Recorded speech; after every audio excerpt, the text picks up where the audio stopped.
বায়ুমণ্ডলীয় চাপে 17 degree Celsius উষ্ণতায় 3.7 গ্রাম H2 গ্যাসের আয়তন 2.19 লিটার। গ্যাসটির আণবিক ভর নির্ণয় করো। প্রথমত কাজ, প্রশ্নের মধ্যে যেগুলো দেওয়া রয়েছে সেগুলো তুলে নেওয়া।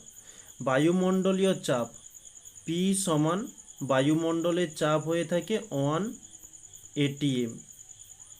নেক্সট বলছে 17 ডিগ্রি সেলসিয়াস উষ্ণতা, তাহলে T সমান 17 ডিগ্রি সেলসিয়াস।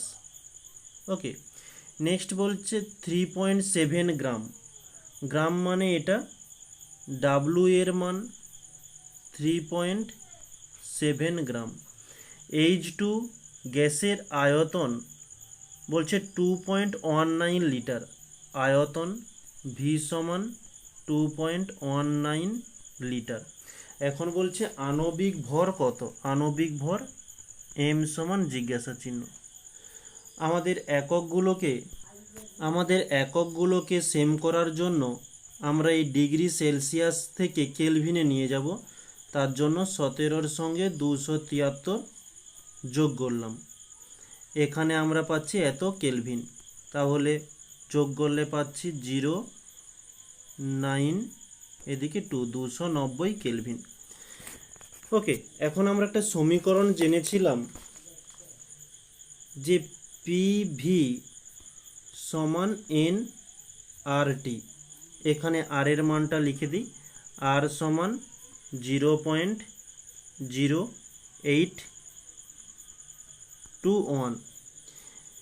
তো এই সমীকরণটাকে আমরা পরিবর্তন করে মানে এন এর পরিবর্তে লিখতে পারি ডাব্লু সম বাই এম আর টি।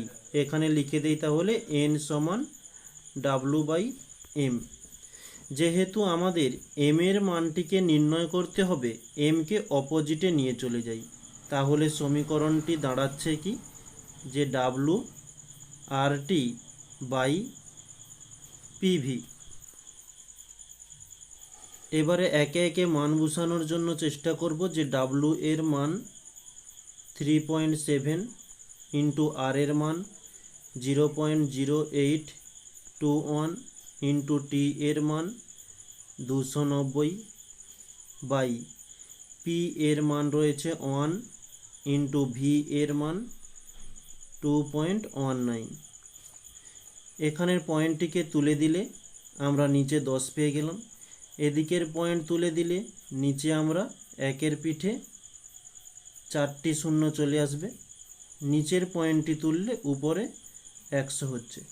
তা আমরা উপরে 1 2 3 তিনটে জিরো কাটলাম, নিচেও 1 2 3টে জিরো কাটলাম।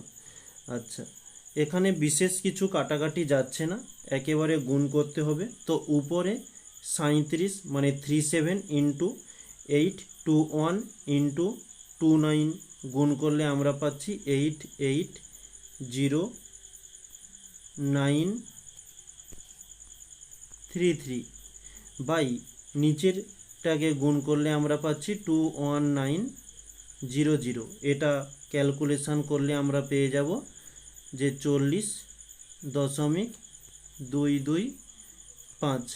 এটি হচ্ছে আমাদের এম এর মান, আর এটাই আমাদের প্রশ্নে এম এর মান চেয়েছিল, আর এটি হচ্ছে আমাদের অ্যান্সার।